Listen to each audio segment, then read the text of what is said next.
This is the weekly economic and market update for the week ending September 2nd, and I look forward to the week of September 10th, 2022. And really, two things that kind of stood out to me, other than obviously the jobs report today, were the UN trying to tell the Federal Reserve, to stop raising rates, and then not soon, not too long after that, the Federal Reserve came out and uh, basically reiterated their hawkish stance, and that they will continue to raise rates and uh, do those types of things. So, you know, that was uh,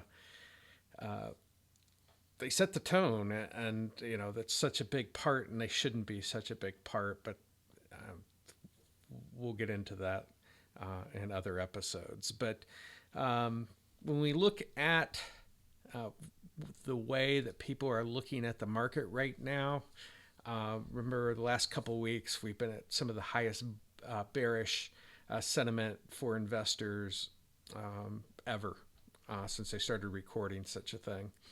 And this past Wednesday, it stood at 54.8% bearish, which was an improvement. We had a pretty good start to the week, and I think people were kind of ready to let loose. And unfortunately, what happened was we wound up having a bad employment report. And I'm just going to go ahead and move these here and go through those, since it influenced everything that happened today, which was, the expectation was that the consensus was 250,000, and we got 263,000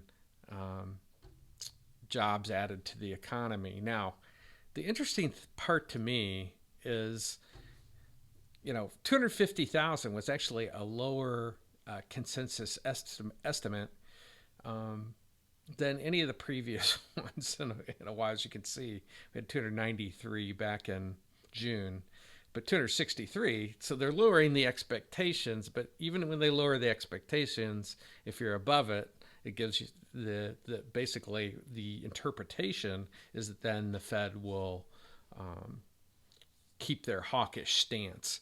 And so 263,000 jobs beat the 250,000, and the market went to pieces. And I think we were down some 870 points at one point today. So everything that happened at the beginning of the week has pretty much been wiped out by what happened at the end of the week. And so, the unemployment rate actually ticked down to 3.5% from the 3.7%. And bizarrely, 55,000 people all of a sudden decided that they're not interested in finding a job. So the rate went down. So I don't know. Maybe these will get revised later. It's hard to tell, but obviously this is what led to what happened with the market today. And what can you say?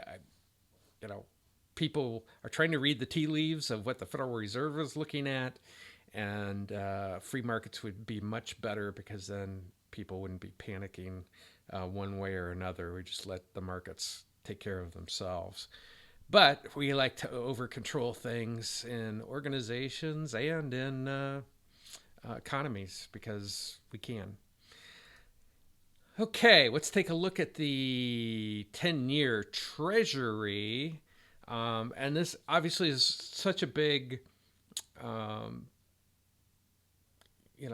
economic measure, from the standpoint of it influences all of the other measures. And right now, my expectation, or my hope maybe, and that maybe that's what influences these things, is more my hope, is that the 10-year Treasury yield would roll over and start its way back into the 2 point somethings.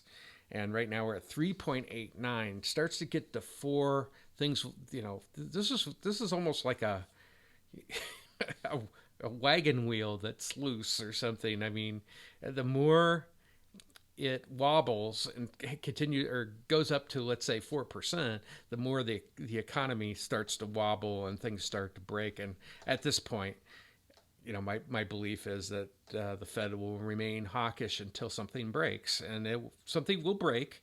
I don't know when, but it's almost inevitable. And if we see, for the week, we started at 3.8%. It actually went up to almost, went past 3.9% on the week on the 10-year.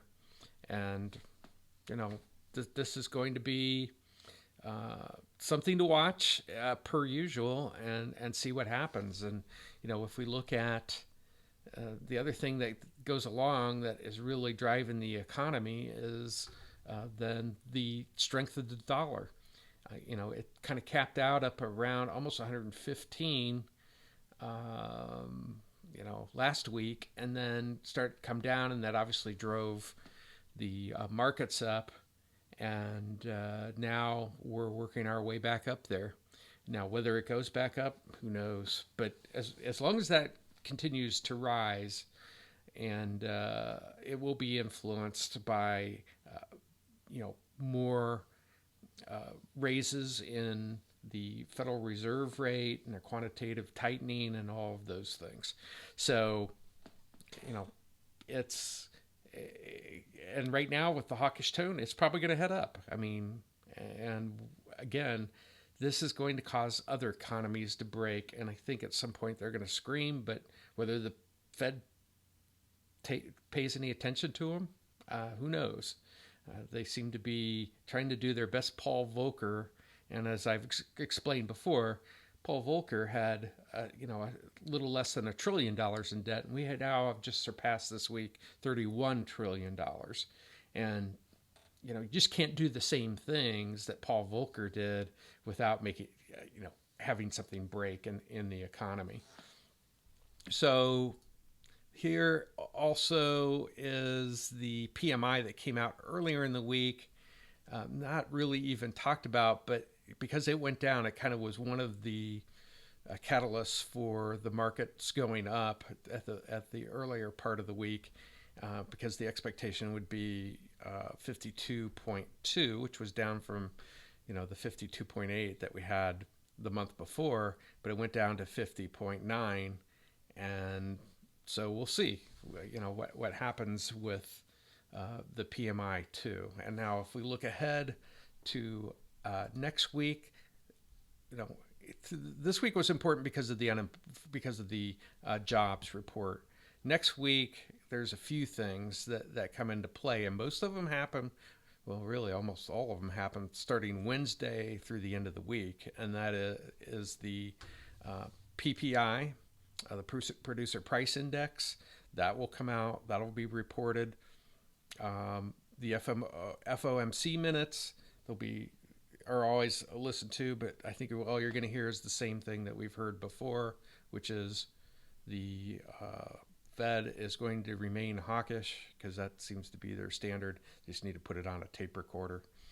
And then the core inflation rate and the CPI will both be reported on Thursday morning. That will move markets more than anything else this week, other than unless the Fed comes out and says something other than that they're hawkish, then that will move markets too.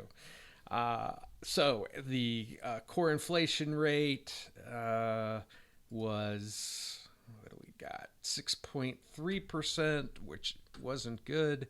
So anything below that would certainly help the markets, especially if you're bullish.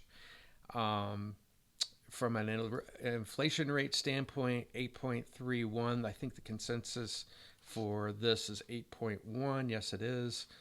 And so anything in the sevens would definitely drive the markets higher. Anything that shows that the rates are coming down. Now, we did have the oil was going down there for a while, but just take a look at WTI Crude.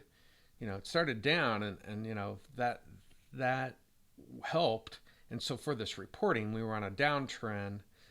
This upcoming report, unfortunately, for the next month, for October, which we've just started, by the time they get that information, this may look good and this may look really bad, and drive things down in the market. So that's going to be an important report on Thursday morning. That's a market mover. And then on Friday, less so, unless there's some drastic change in retail sales or the Michigan consumer sentiment. The expectation is that the major thing that people will be looking for next week is the CPI numbers and what core inflation is running, and what will it be something less than the consensus 8.1%, and we'll see, and if it is less, then markets will probably recover some. If it isn't, then things could get real ugly real fast. So those will be the things that, at least in the short term, that I'm looking at for what's happening with the economy. Now, I've talked about how I invest, and my situation is going to be different than yours. That's just the way things are, and that's why I can't give investment advice. But I think it is important that people learn. I do have a few videos out on things that I think you should educate yourself on, which is straddles and strangles in this type of market, where you don't know whether things are going to go up or down, and how far, those types of things. They're decent plays if you want to play the market. And there's absolutely nothing wrong with cash right now.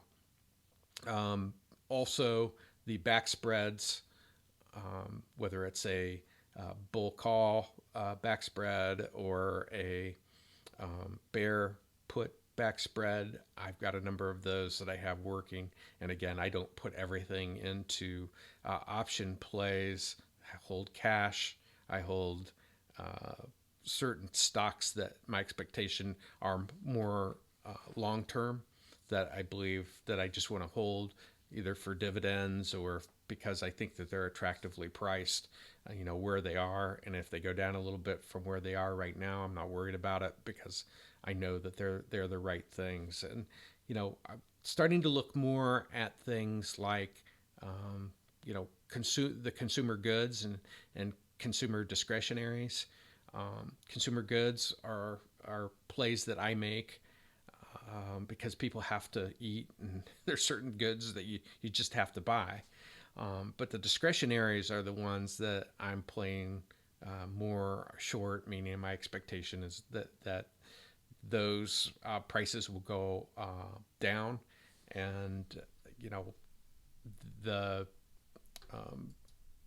ones I watch, symbols I watch are XLP and XLY. XLP is consumer goods, and XLY is the discretionary. And they've moved. Discretionary has moved down, but it can move down a lot more, I think, and I think that's what's going to happen. The discretionary XLY has things like Tesla in it, and even Amazon. I think those make up maybe 40% of what's in an XLY. So that's what I wanted to cover this week. And remember, there is always a better way.